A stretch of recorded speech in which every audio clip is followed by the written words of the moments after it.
వల్లి వేదవతి వాళ్ళ దగ్గరకు వచ్చి ఇక ఆమెకి కొంప కింద ఇద్దరికి శోభనాలు జరగకూడదటండి. అది అరిష్టి మాట అండి. అలా జరిగితే ఇంట్లో ఉన్న వాళ్ళకి చాలా ప్రమాదమాట అని చెప్తూ ఉంటుంది. ఆ మాటలు వినగానే అందరూ బాధపడుతూ ఉంటారు. కాస్త కాస్త షాక్ అవుతూ ఉంటారు.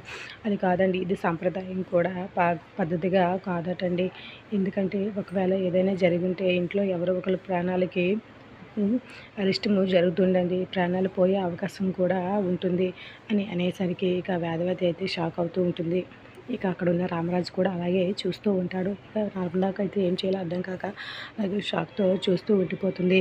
తర్వాత ఇక ఇక అలా ఆడపడుచుకైతే ఏంటి ఈ అమ్మాయి ఇలా మాట్లాడుతుంది అనేసి అలాగే చూస్తూ ఉంటే, అవునండి, బిడ్డొచ్చిన వేళ గుడ్డొచ్చిన వేళ అంటూ ఉంటారు కదా, నేను వచ్చిన తర్వాత ఇలా జరుగుతూ ఉంటే పెద్ద కాళ్ళు ఇంట్లో అడుగుపెట్టింది అంతా తన వల్లే అరిష్టం జరుగుతుందని అనుకుంటారు కదండి. ఏదైనా నేను భరించగలను, నేను నా మీద పడితే మాత్రం నేను భరించలేను అత్తయ్య గారు. అందుకే ఈ శోభనం నాకు ఇష్టం లేదు అత్తయ్య గారు అని చెప్తూ ఉంటుంది.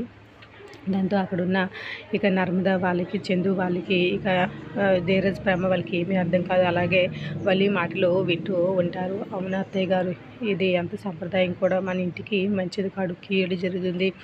ఏది జరిగినా నా మీద నింద వస్తే మాత్రం నేను భరించలేను అత్తయ్య గారు అనేసి చెప్తూ ఉంటుంది. వాళ్ళు దాంతో ఆలోచనలో పడతారు. ఇక వేదవతి, నర్మద వాళ్ళు ఇద్దరు episode like the video. Thanks for listening.